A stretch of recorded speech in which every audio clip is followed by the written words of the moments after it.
Hello, I'm John Nolt.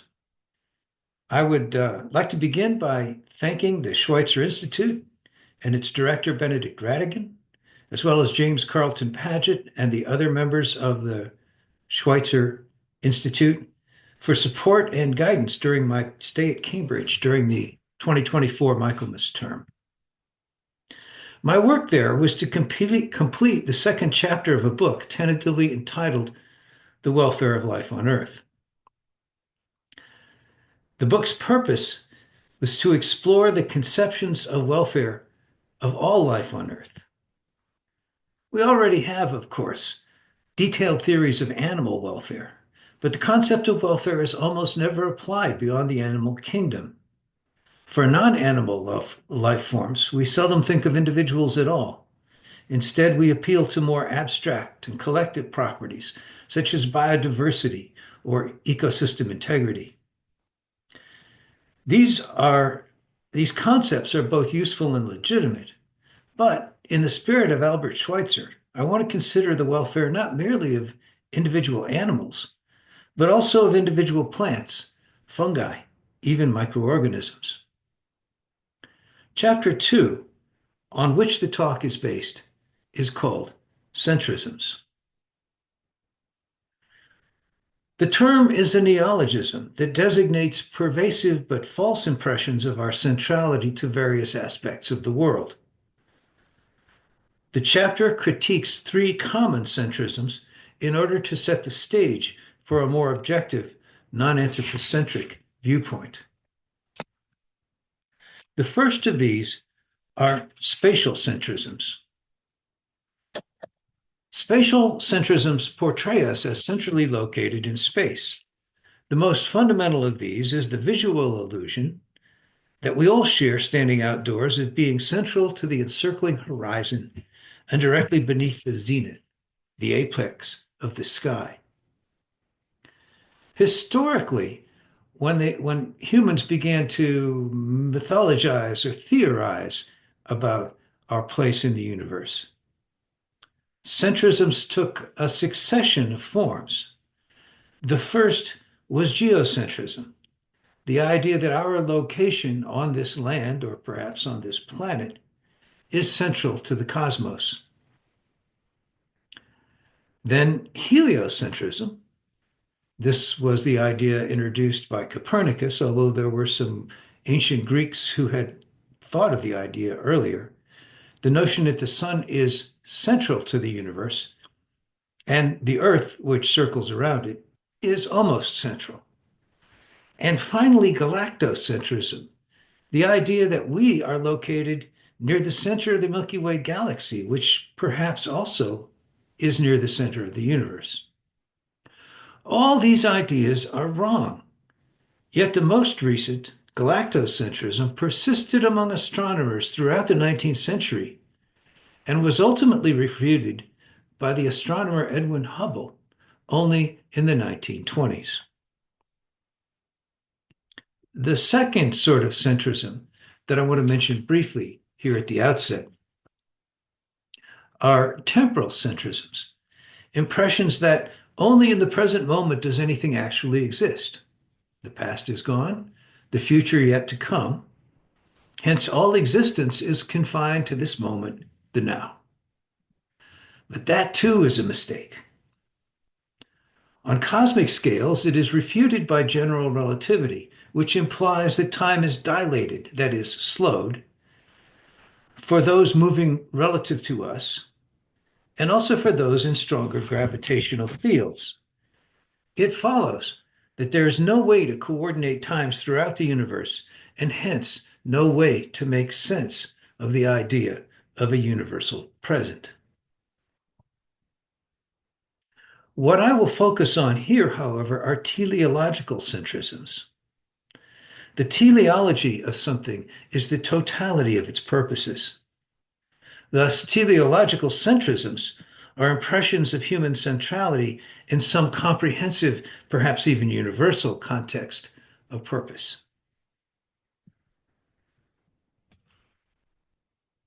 The most fundamental purposes of any living thing are the vital ones, those that sustain its life. To survive, every living organism must perform a number of functions. It must obtain and metabolize nutrients, excrete wastes, maintain or regain hydration, respire, that is, perform gas exchange, avoid or repair injuries, resist disease, remain within a certain temperature range, and so on. Call such fundamental requirements for life biotic purposes. And then I want to introduce another term here, the notion of biotic welfare, which is the degree to which an organism fulfills its biotic purposes, roughly the degree to which it's healthy. You can see that these vital functions are central to health, so the degree to which we fulfill the vital functions indicates to some extent the degree of our physical health. Not all the living, not all the purposes of living things, however, are biotic. Consider pleasure seeking. The ability to have positive or negative conscious experiences, such as pleasure and pain, or positive or negative emotions, is called sentience. Sentience is generally thought to be limited to certain kinds of animals, though there's little consensus as to which ones. Most researchers think that mature mammals are sentient, and many include birds. Some think certain reptiles, amphibians, fish, even some mollusks, such as squid and octopi, are sentient. Others have also suggested that sentience extends even to some insects, and a tiny minority think that it occurs in some rudimentary form, even in plants.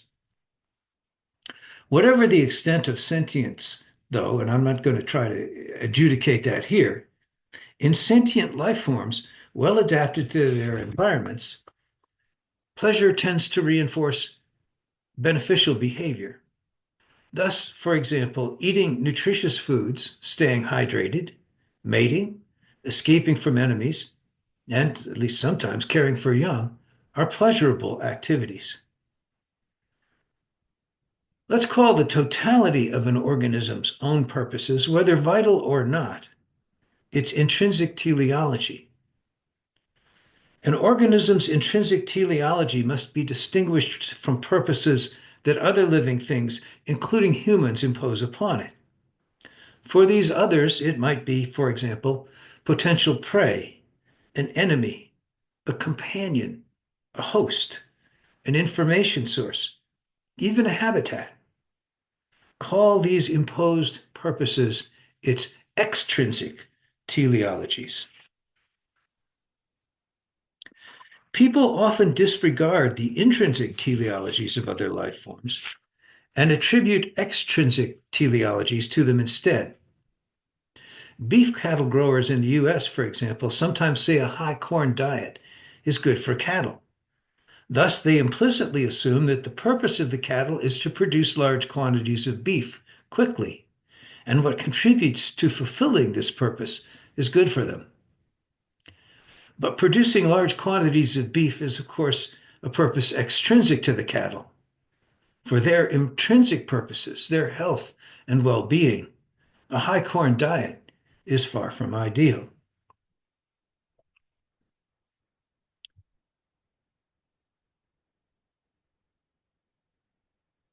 Extrinsic teleologies are usually of two forms, either theocentric or anthropocentric. Let's consider the theocentric ones first. They're most vividly portrayed and most picturesquely portrayed in a scala naturae, the great chain of being, an idea prominent from antiquity until well into the 18th century. And you see it there on the screen. The great chain was a hierarchy, often depicted as linear, of the degrees of perfection or goodness of just about everything. The best and most perfect being, God, was on top, Below God was a complex hierarchy of angels. Far beneath God and the angels was man. Woman was customarily unacknowledged. Below man came beasts, that is, large animals, then lesser animals, then plants, all in some loosely described descending order. Still further down were non-living things, and at the bottom, some authors added nothingness. The great chain represented an order not just of perfection and goodness, but also of purpose.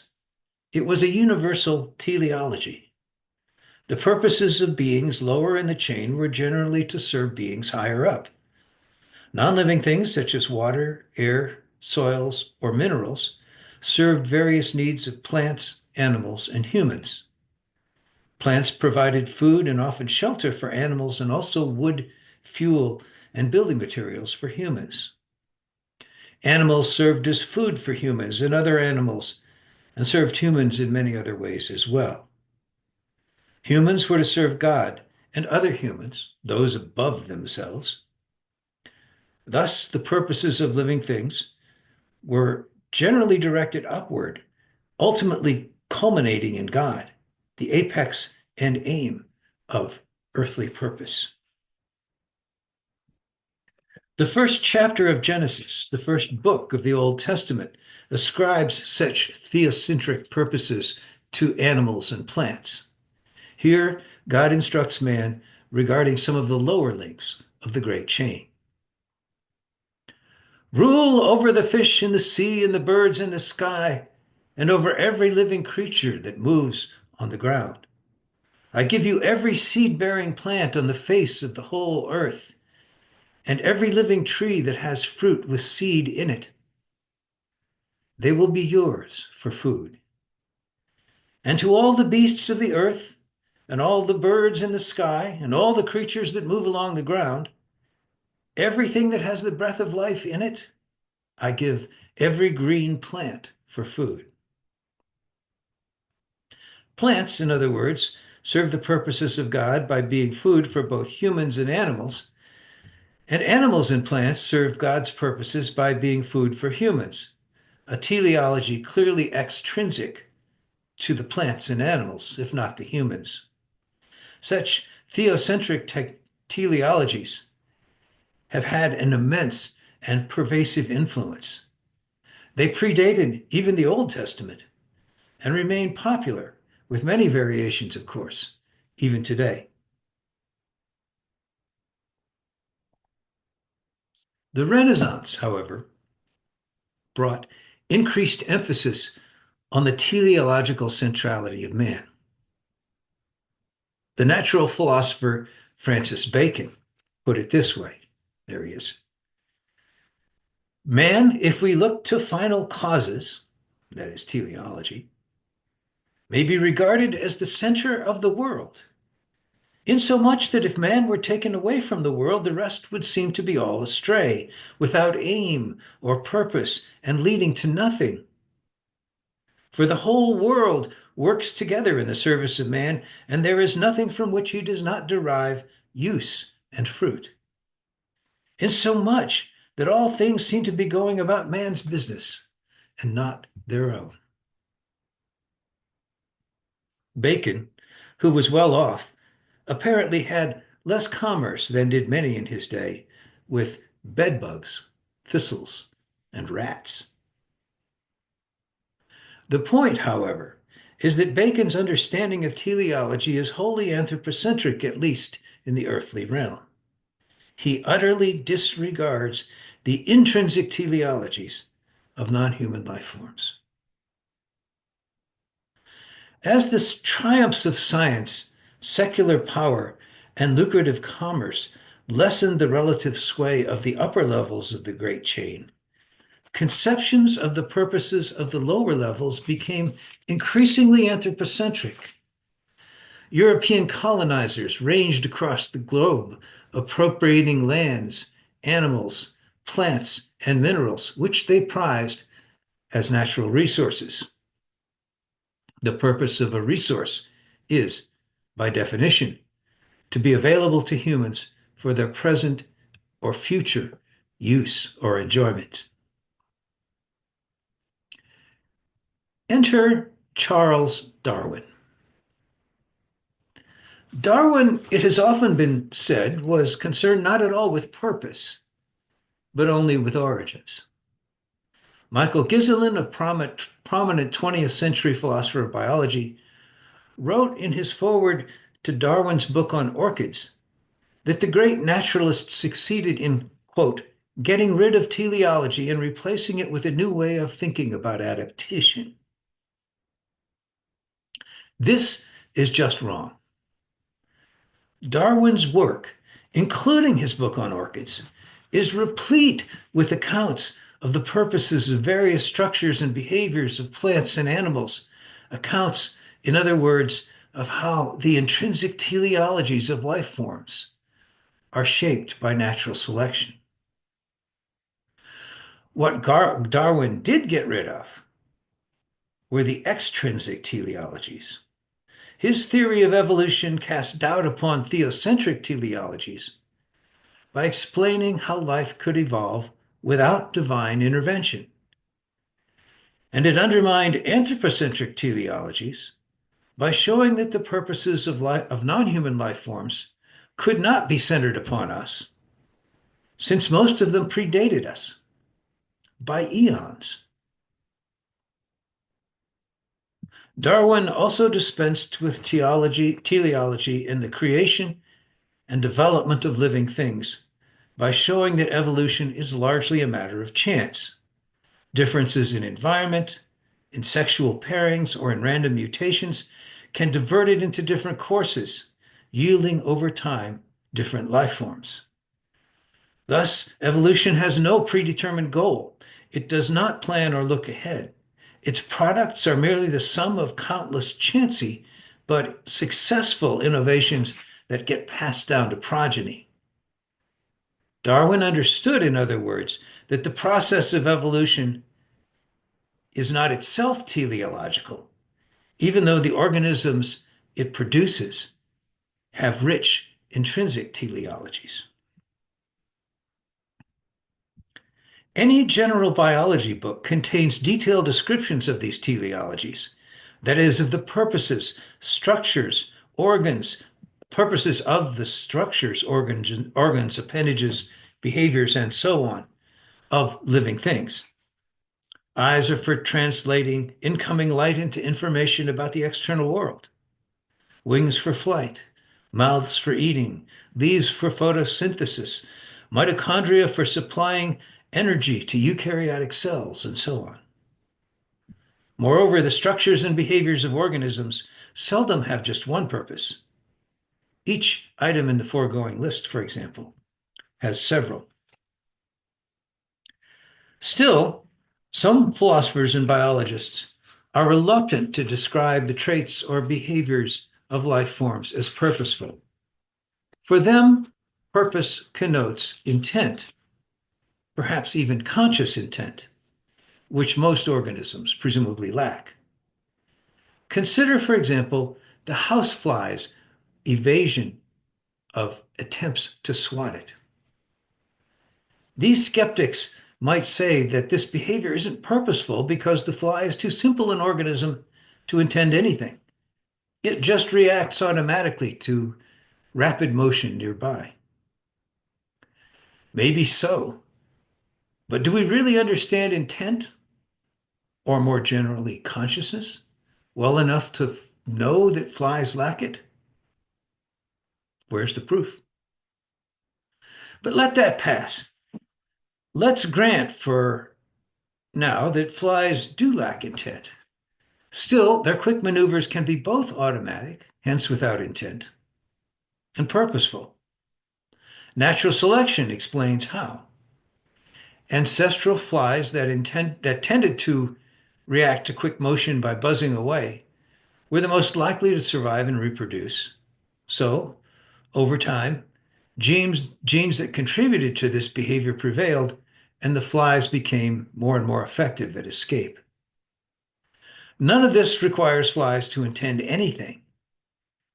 Yet this behavior, even if unintentional, serves the manifest purpose of enhancing the fly's chances of survival. It is possible to do biology without mentioning purpose, and there have been attempts to do so. But why bother so long as we understand that purpose need not involve intent? With Darwin, the great chain, shorn both of its superhuman levels and its theocentric and anthropocentric teleologies, branches out into the lush and lavish tree of life.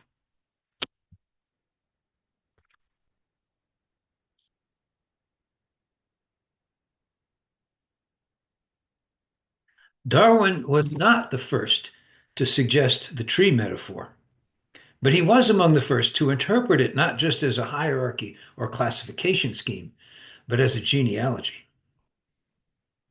Ironically, the temporal development of Darwin's tree dimly echoes the creation story of Genesis.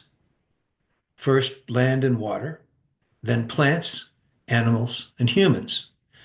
But while Genesis depicts a separate act of creation for each of these things, culminating in humans, in the Darwinian tree, humans occupy just the growing tip of one of millions of branches at whose growing tips there is continual recreation. So you see in the tree of life here, which is just a tiny, represents just a tiny fraction of all the life that there is, uh, this idea. Darwin guessed that the tree's branches all originate from the same trunk, but since the science of genetics had not yet been invented, he had no conclusive evidence. Today we have plenty. All species now on Earth are built from essentially the same genetic code, and the fossil record deeply corroborates the conclusion that any two organisms have common ancestors. We are, in other words, all members of the same immense and ancient clan. This, however, is genealogy, not teleology. It was ecology that provided the first inkling of the comprehensive teleological structure of life on Earth, the so-called web of life. Early conceptions of this web were food chains that tracked the flow of energy and matter through organisms in a shared habitat. Food chains begin with primary producers or autotrophs. These are generally photosynthetic plants, algae, and cyanobacteria. Using energy usually derived from sunlight, they combine water and carbon dioxide with other elements obtained from soil or seawater to synthesize the organic molecules they need to assemble themselves, grow, and reproduce. Succeeding levels in a food chain, called trophic levels, consist of creatures that eat organisms of the previous level and thereby absorb the energy those organisms have gathered and the organic molecules they have assembled. Organisms that eat primary producers, for example, grasshoppers that eat plants, are called primary consumers or herbivores. Organisms that eat primary consumers, lizards that eat grasshoppers, for example, uh, are secondary consumers. Consumers of the secondary consumers, hawks, for example, that eat lizards, are tertiary consumers, and so on. Such tidy schemes are, of course, overly simple. Omnivores, such as grizzly bears or humans, eat a great variety of things. For grizzlies, this may include mushrooms, grasses, wildflowers, fruit, nuts, insects, fish, rodents, deer, bison, and almost never, but it has happened, humans. If we diagram the trophic relationships for many life forms in a given habitat, usually by linking their names or pictures with arrows, the result looks more like a web than a chain. Thus, an assemblage of intersecting food chains is called a food web. Food webs often depict more humble relationships as well. Terrestrial plants require more than just water, carbon dioxide, and sunlight to assemble themselves. They also need nutrients from the soil in which they are rooted. These nutrients are derived from organic wastes, often decaying plants, that are broken down by fungi, bacteria, and other decomposers. Also contributing to soil are detritivores such as maggots, woodlice, and earthworms, and dung beetles that eat decaying plant and animal remains or feces. The decomposers and detritivores may themselves be consumed by predators, or when they die by other detritivores. Thus, they too are part of the food web. When we sketch them in, the food web curls in upon itself, becoming a tangle of food cycles. I don't have an image of that, but you can picture it in your imagination.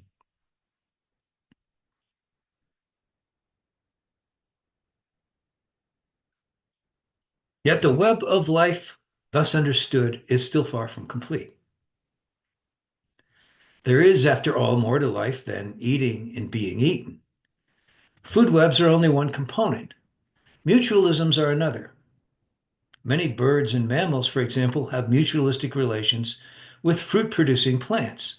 The animals obtain nutrients,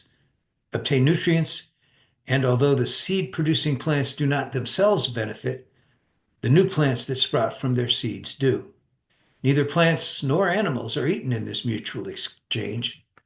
Rather, both benefit. Mutualisms are also apparent in the guidance or protection that many animals provide to one another by forming schools, flocks, herds, bevies, swarms, murmurations, and so on. Naturalists are inordinately fond of inventing wry names for such assemblages. Some mutualisms have gone largely unnoticed until recent decades. Fungal mycelia, for example, are branching root-like decomposers that run through soil, decaying wood, or leaf mold. When conditions are right, they produce the fruiting bodies that we call mushrooms. Typical mushrooms release vast quantities of microscopic spores that are light enough to float off on a slight breeze and land far away to seed new mycelia. And just as some animals eat fruits and deposit their seeds elsewhere, so do some animals, including many insects, uh, eat mushrooms and thus distributing their spores uh, and depositing them elsewhere to produce new mycelia. The point, however, is that fungal mycelia engage in a very direct mutualism with trees, different trees for different mushroom species. The mycelia harmlessly penetrate the tree's fine rootlets, forming two-way conduits through which moisture, minerals, and nutrients pass, benefiting both plant and fungus. This is an extraordinarily direct form of symbiosis. We ourselves are symbionts. The human gut contains a rich diversity of microscopic decomposers that both benefit from the food that we eat and help to digest it. This microbiome also incidentally, has recently been shown to aid the development of immune systems in infants.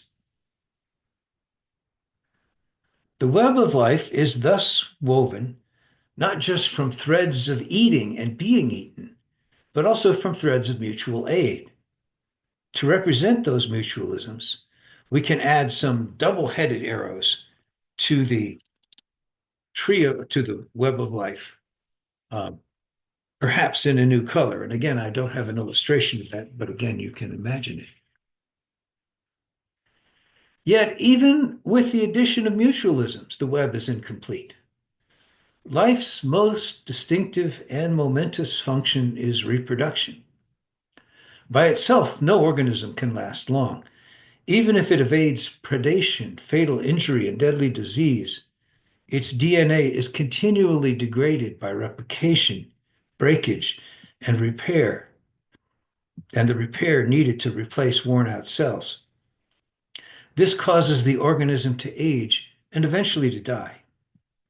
Without reproduction, life on Earth would cease after one generation. Yet astoundingly, it has endured for several billions of years. Only by starting over and over and over again with relatively undegraded DNA has the perpetuation of life been possible. Parents provide the matter and energy needed to create offspring, but they also provide something else that is equally crucial: information. This information is coded primarily in DNA molecules. It includes instructions to carry out three essential tasks: building a new organism cell by cell, operating the cellular machinery that reads and interprets these instructions, and passing the same instructions on to the next generation. Parents receive these instructions from their parents, and they from theirs, and so on into the distant past. The instructions themselves are, of course, subject to mutations, and sometimes these mutations have enabled the lineages that carried them to pass through the sieve of natural selection when other lineages did not. Information, then, is really too bland a term for this inheritance. It is genetic phronesis, tested and proven practical wisdom. Imagine representing reproduction, this creation of new organisms from matter, energy, and information, in the web of life. We need only to add, or we would need to add, a temporal dimension to the web to accommodate arrows of reproduction pointing back from parents to offspring. And this temporal dimension would have to be deep, for it goes back billions of years. Adding reproduction to the web changes the meanings of its nodes. They must now be interpreted as individuals, not as species, as in the illustrations in biology books and as in the illustration you see on the screen here.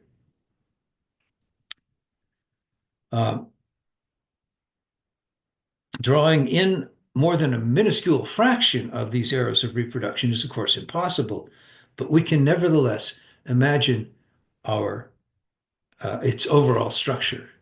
And there's something that gives you just the vaguest idea of what the overall structure would look like. Here is the origin of life, and these are all the various kinds of life that have evolved. Over here is mammals, birds, reptiles, amphibians, fish, and so on. These vertebrates are vastly overrepresented here in this diagram. But again, this is just a tree of life. There's the basis of the trunk, and here are all the branches. So this gives you the sense of the temporal depth of life, going all the way back to the origin, well over 3 billion years ago. As we add more and more arrows tracing steps of reproduction back into the past, the tails of some arrows converge upon a common parent. Moreover, for organisms that reproduce sexually, two or sometimes more arrows will point to each offspring, signifying joint parenthood. What we are picturing then, is an unfathomably comprehensive genealogy, the Darwinian tree of life, in complete detail, still growing in spite of all that eating and being eaten. In spite of, but also because of. The eating is in fact necessary to prune the tree of life and so maintain the lushness of its branches. The great American nature writer Aldo Leopold grasped this when, in the early 20th century, he served as a forest ranger in the Apache and Carson National Forests of New Mexico and Arizona. And there's Aldo Leopold. His job was to travel into the backcountry with a pack horse and a rifle and shoot wolves and mountain lions, which had been preying upon deer and livestock. The goal was to benefit the ranchers and deer hunters who regarded these predators as enemies and pests. I was young then and full of trigger itch, he writes. I thought that because fewer wolves meant more deer, that no wolves would mean a hunter's paradise. Then he describes the result. Since then, I've lived to see state after state extirpate its wolves. I have watched the face of many a newly wolfless mountain and seen the south-facing slopes wrinkle with a new maze of deer trails. I've seen every edible bush and seedling browsed first to anemic desuetude, then to death. I've seen every edible tree defoliated to the height of a saddle horn. In the end, the starved bones of the hoped-for deer herd, dead of its own too much, bleach with the bones of the dead sage, or molder under high-line junipers. Without wolves, the deer population exploded, exhausted its food supply, and collapsed. Wolves had been the main pruners of the deer branches of the tree of life in those mountains. When the wolves were extirpated, the deer branches grew wildly, killing off many of the plant branches. In this instance, fortunately, the losses were not permanent. There were, so far as I've been able to learn, no extinctions, and the wolves that inhabited those mountains, Canis lupus bailii, have returned, though in smaller numbers. Their role as predator of the deer has, however, largely been taken over by the hunters, who at last have their paradise. Leopold's story illustrates an important ecological principle. Populations and the means to sustain them must be kept in balance. Species that survive in the long term tend to produce many more offspring than ultimately survive to reproduce themselves. If all or most of them did reproduce, then the species population would grow without limit, exhaust its sustenance, and collapse. The loss of one species can, furthermore, cascade into losses of other species that depend on it. The dynamism of the tree of life, its large-scale variation over time, tracks such ecological transformations. The extreme case of a population collapse is extinction. With extinctions, the branches of the tree of life are lopped off, not just locally, but globally and permanently. The most extreme case is mass extinction, defined by paleontologists as a geologically brief episode in which some large portion of species, 60 or 75%, depending upon which author you consult, are lost. Here's an illustration of the 5 great mass extinctions that are currently known. These 5 are known from the geological record, the 5th being the Chicxulub event, which is this one right here, which occurred about 65 million years ago when an asteroid slammed into the Earth near the Yucatan Peninsula. The fires, tsunamis, and global dust pall that resulted eliminated all the non-avian dinosaurs and also much of the rest of life on Earth. Yet among biologists and climatologists, concern is growing that human activities are about to precipitate a 6th. We began by describing our experiences of centrality in space and time, which, though natural and pervasive, are utterly mistaken.